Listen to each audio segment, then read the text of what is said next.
questions here. All right. Tory, this first one's for you. Compare this to what California has done.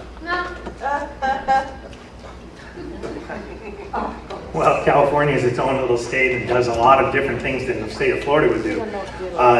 The interesting part about what would happen here is that there isn't necessarily a comparison. And here's why.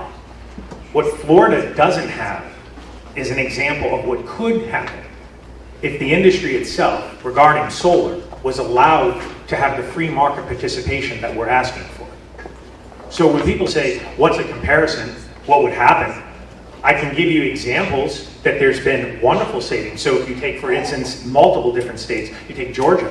In some parts of Georgia, after what Georgia has done, you've got 13 or 12 cents per kilowatt hour has been reduced to 6 or 7 cents.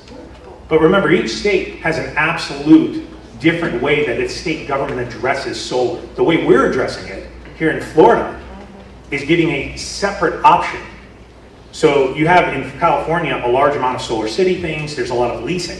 And right now in Florida, you actually can lease solar panels. You actually can buy them for yourself. What you can't do in Florida, what you can't do is actually buy the energy outside of the funded monopoly utilities.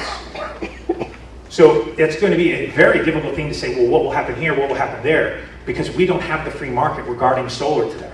Tory, that's a perfect place to stop, because I'm going to go to Mr. Taylor for the next one. James, two-part question. Do you support the monopoly of regulated power companies?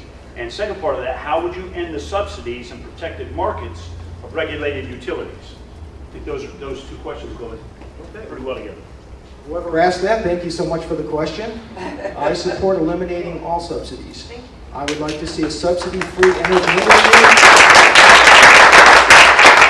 subsidy-free utilities, and no utility monopolies. And no utility monopolies. I would love to see monopolies compete for your and my market. I'd like to see energy sources compete. How would I go about doing it? The same way we've made our voices heard on issue after issue. They said small governments, grassroots organizations, Tea Party groups, they'd have no impact, they'd go away. We have a long way to go, but you know what? We've come a long way too. And you just point out the truth. And I think if we were to have that market competition, the benefits would be extraordinary. Let me give you an example. Tory just mentioned that in some places, the prices of power have gone down in Georgia since in 2012 they enacted their solar-friendly provisions that have given solar power special favors in Georgia. I imagine that's so. I mean, I'm not going to say that he's untruthful. Okay, I'll accept that. But what I do know, what Tory didn't tell you, is that since 2012, Georgia's power prices as a whole, not some selected places, as a whole have gone up more than twice as fast as Florida electricity prices. That's what's happened when you add more of the renewable power and more specifically of solar power into the mix. If we had free markets, deregulated utilities, our electricity prices would go down because you would choose the least expensive electricity sources and we would all win. I'm in favor of that. Thank you. All right. This is a yes or no question for both of them. Does every energy type get a subsidy? Yes. Yes. Okay. Well, actually, no. I'm sorry, no. Oh. According to the U.S. Energy Information Administration, they document the various energy sources. As I mentioned before, solar gets more than all fossil fuels combined. When you look at subsidies, you have to define it correctly. It is not that if every industry in the country gets to have advanced depreciation, that's not a subsidy. When you look at subsidies that target specific industries, according to the Energy Information Administration, no, they don't all do so. Oil doesn't. Oil does not get a subsidy. Correct. That's what the U.S. Energy Information Administration reports. Well, that would contradict quite a lot of other studies that are happening. Nuclear gets 4 times the amount of subsidies of solar, and oil does get subsidies. And if we're going to start using different words, then what we'll say is a tax credit, tax reduction, as he was saying, depreciation. A subsidy is still a subsidy. Regardless of how we want to call it, any kind of a benefit coming from taxpayer spending, which of course I agree with absolutely ending all subsidies across the board for all energy as well. Any conservative would. But everything that comes as a more artificial inflation or an artificial addition to that industry. That's a subsidy. A subsidy is favorable treatment that's specific to you and what you do. It's not an across the board, everybody gets to deduct this piece of investment from their tax returns. Okay, all right. So, we don't have an answer on that. And again, are we not all familiar with how legislators, and if you couldn't tell, I'm not a big fan of lawyers and attorneys. I know I've got some good friends that are, and they're really good people, but I am not a fan of lawyers and attorneys. And they are the ones who craft the language that Mr. Taylor says Mr. Perfetti's amendment is going to allow them to do something, right? Lawyers. Now, it doesn't necessarily say that, but it doesn't say not. It's kind of like executive authority. Right? And that's part of the danger. And I'm not advocating, I'm just saying I don't like lawyers. Okay, here, next question. I'm not supposed to editorialize. Tory.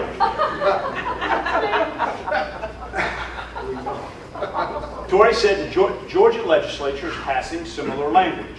Florida has bills currently similar to the amendment. Why not back the bill currently in the state legislature instead? Tory? I'm assuming someone is bringing up a great State Senator Jeff Brandes, who I'm assuming that's the bill we're probably talking about that is being put up. See, what happens is, as I've described in our amendment, we include business and residential. The current bill that would be proposed leaves out residential. So I can't support only allowing the free market to have an advantage in one area. We want to make the free market for all of us.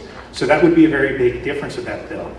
If it's another bill, and again, I'm trying to make sure because there's two. Another one is called the removing the abatement tax. So Senator Brandes had two that were up there. Right now, we don't just outlaw solar in the free market, we also tax it with tangible property taxes. Senator Brandes has put through, and it's made it through committee, to remove those tangible property taxes, to just tell you about other regulations.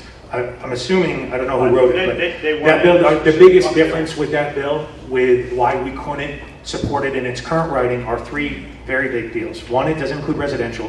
Two, it allows the PSC itself to be the final arbiter. And as we all know, the PSC currently still hasn't made sure to help rule on getting us back our tax dollars for the Duke plant that hasn't been funded. And you also have an issue regarding where the final costs lie, what they call a capacity tax. So that means that if somebody determines, i.e. a utility or something, determines that there's a certain usage which doesn't exist, they can tax you if you put solar.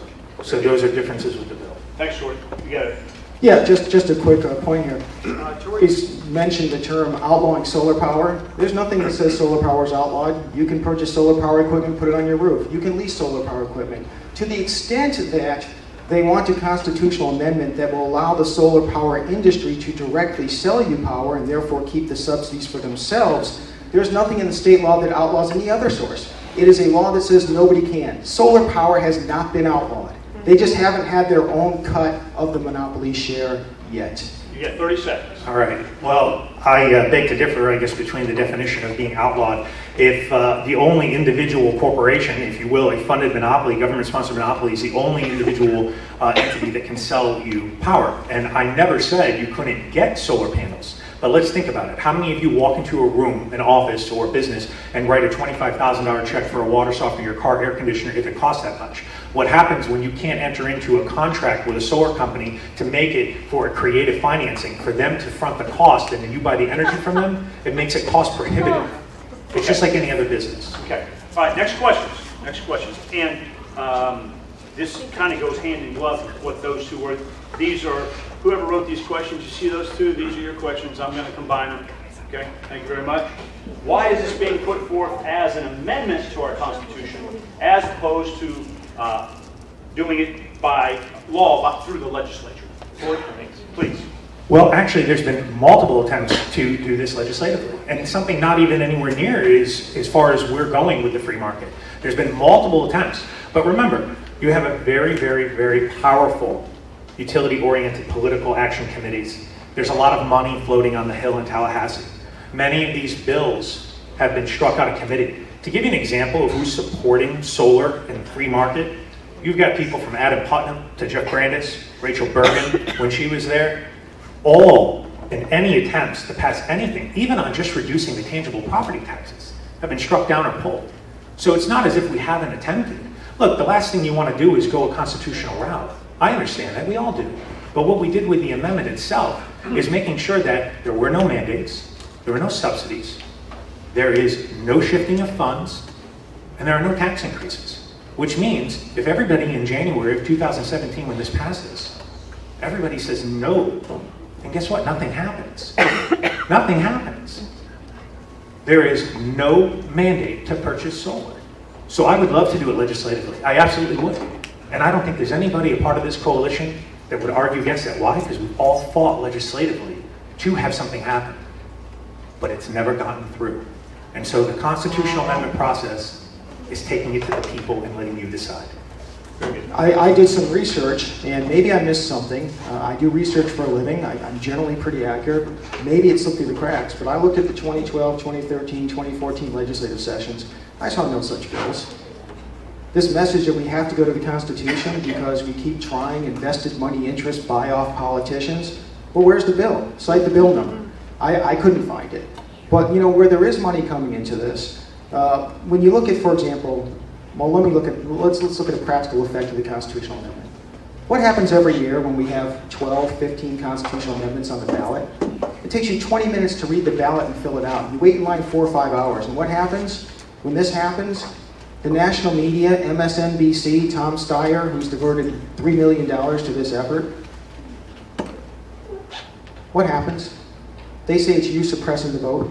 The lines last forever. You add another constitutional amendment on this, on the ballot. That's just silly. That's not what the Constitution's for. And if you go along with this, if we go along with this, ultimately they're going to blame us for the long lines. They always do. Well, I just want to say that I've never taken a dime from Tom Steyer. I actually haven't even taken a salary regarding this political action committee. We haven't received any money. Very good. So Tom Steyer. Whoa, no, we're moving on. We're moving on. No, I got it. Okay. Go. Tom Steyer gave $3 million. All right. Next question. I'll work it into my next answer. I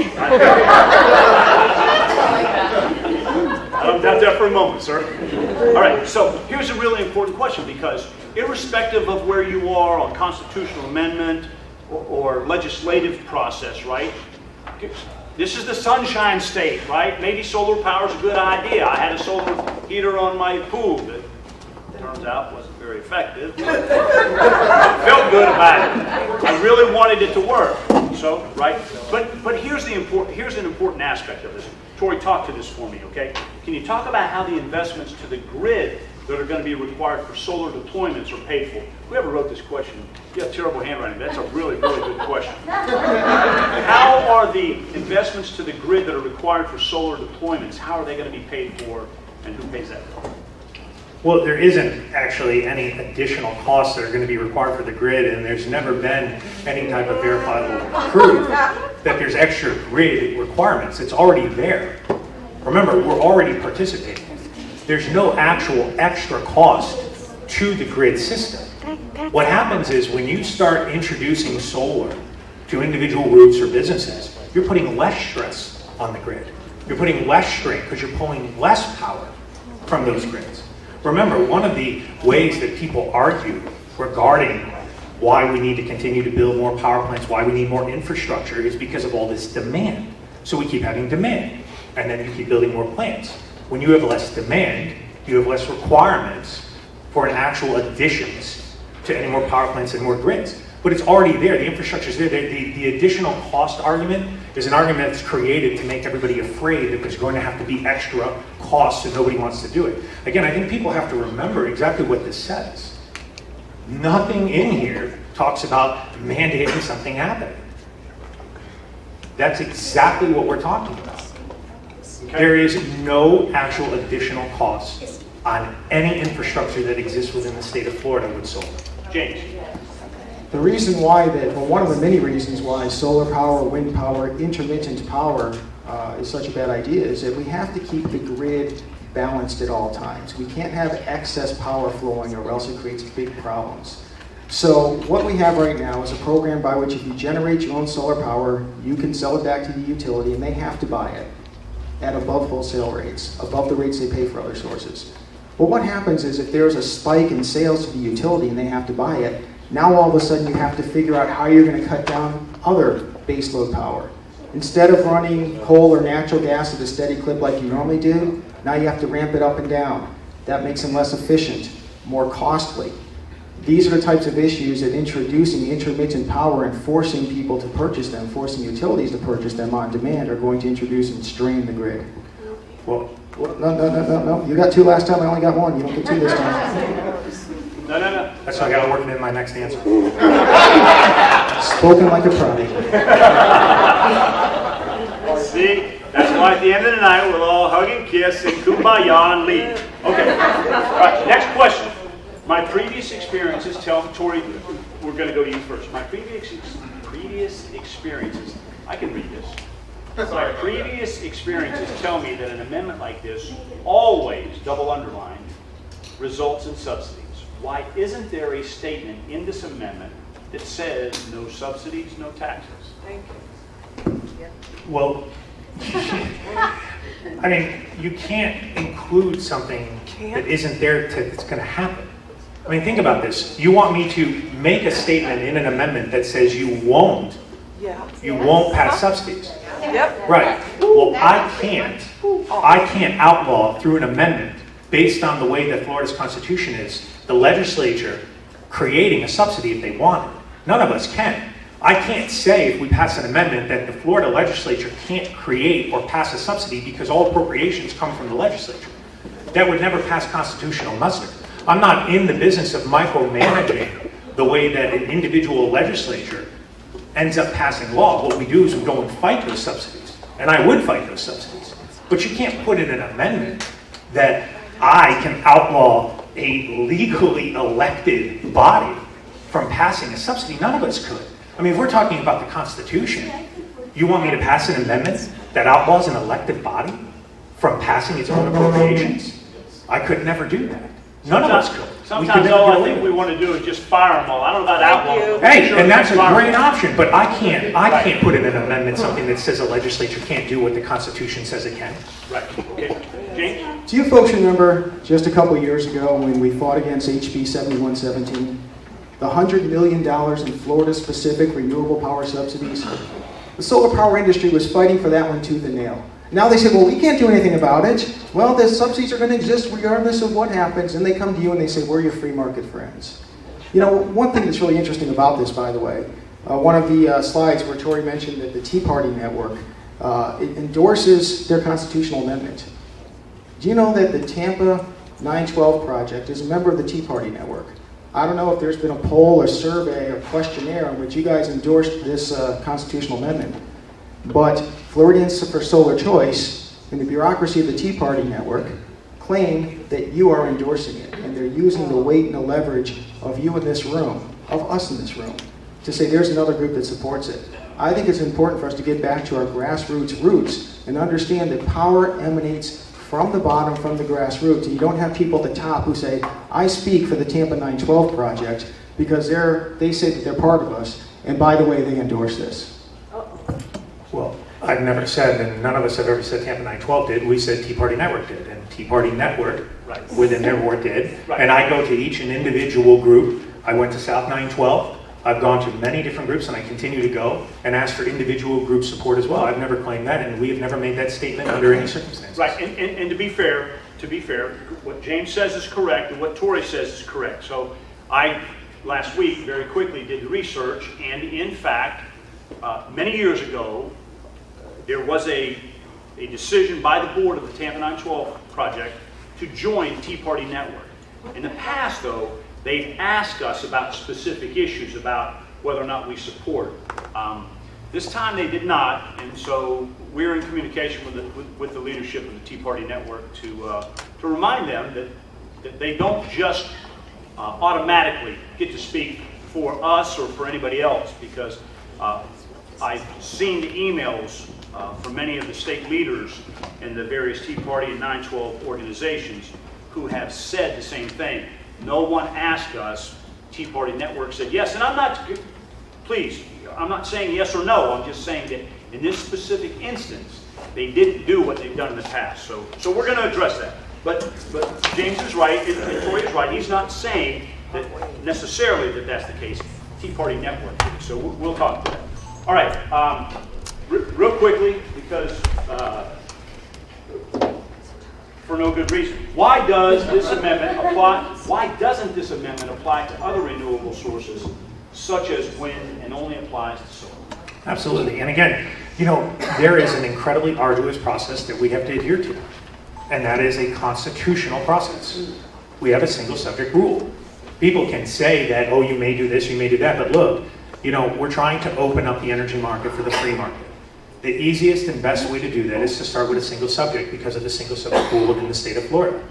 I'm a constitutional guy. I'm going to adhere to the safest side of the Constitution. The safest side. I'm not going to go in there and say, well, I may think because it says alternative that biofuels will pass as a same subject, or I might say that wind will pass as a same subject. Solar is a single subject. So the reason that it's in there and doesn't include the rest is because of the single subject rule. We're playing on the safest side of making sure the constitutionality of the language itself upholds with the Supreme Court review process. But I will say this, look, on a free market side, 100%, across the board, support opening up the entire market, and I'll be fighting that fight too. And absolutely, I'll be fighting that fight and making sure that subsidies aren't getting passed. I'm in the same vein, but this constitutional process is extraordinarily tight regarding language. And it's a very, very high bar that we have to pass. And it should be, because it is a constitutional amendment. Thank you, Tory. Before I go to James, we've got maybe just a few more minutes left. So if I've got just these last couple of questions I'm going to ask. If you have a question that you want me to look at, jot it down real quick and get it up here to me. Just one or two more, okay? Question. James, go ahead. Thank you, Tim. Use some common sense here. The language was written the way it was written for a reason. There's a reason why it's solar specific, because the solar industry wants their new subsidies. Use your common sense. If the language said anybody may sell at a local level, how is that multiple subjects, multiple topics? The fact that two people may compete in a market doesn't mean it's going to be struck down by the courts as addressing different topics. That is the most disingenuous argument I have ever heard. The language should be, if we really want to open free markets, anyone may sell small-scale power. Or better yet, anybody may sell power. That's a single issue. There's a reason why their attorneys crafted it to be solar. There's a reason why it doesn't say wind may, period.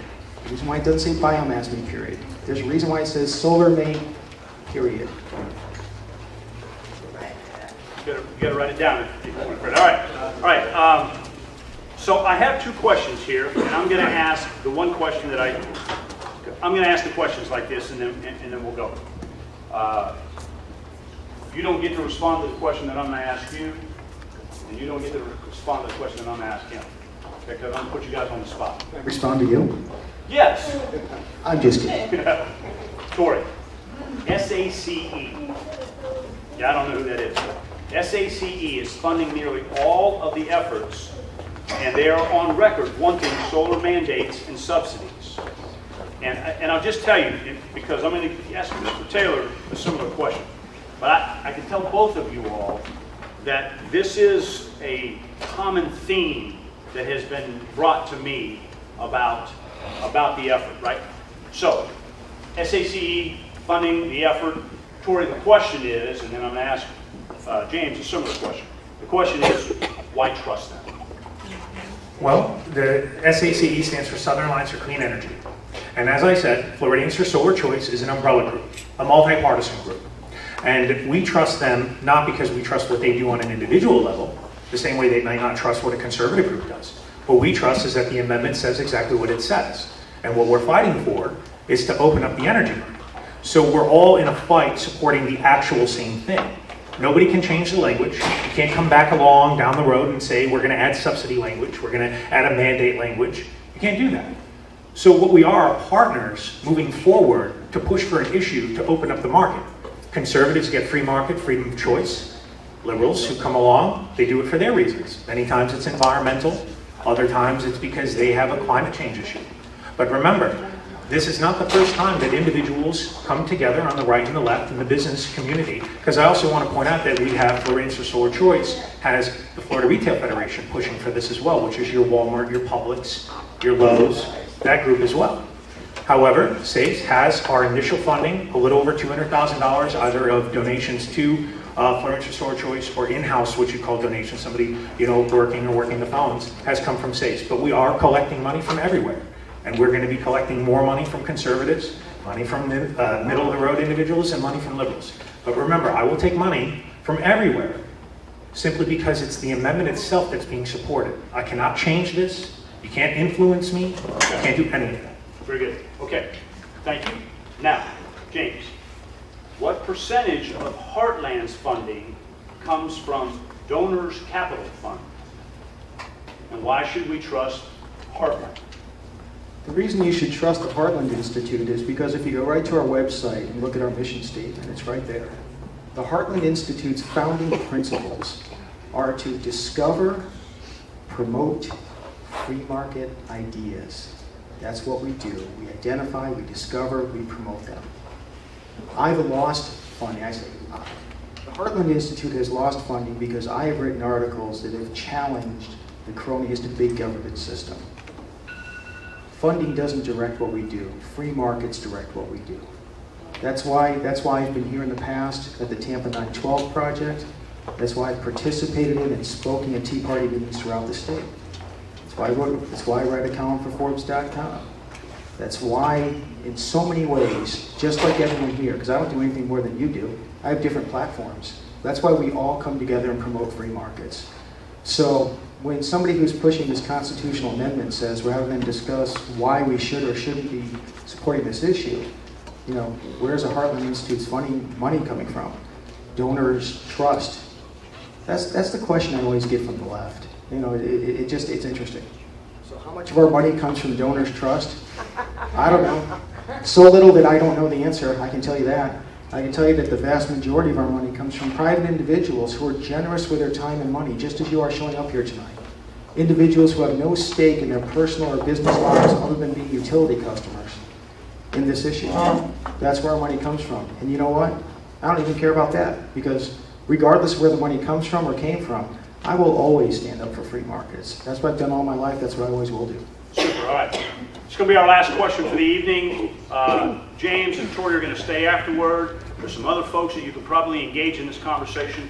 But relative to the two questions that we just asked, this is a great question, because probably right after our faith and the Constitution, the next thing that we're but we're very concerned about is this next issue. So, when we're talking about amending the Constitution or legislation, this has got to probably be one of our top considerations. And here's the question. I'm going to give each of you 2.5 seconds to respond. James, we'll start with you. What is the financial impact? Where is the financial impact of statement that accompanies the amendment? I want to start. Yeah, I know.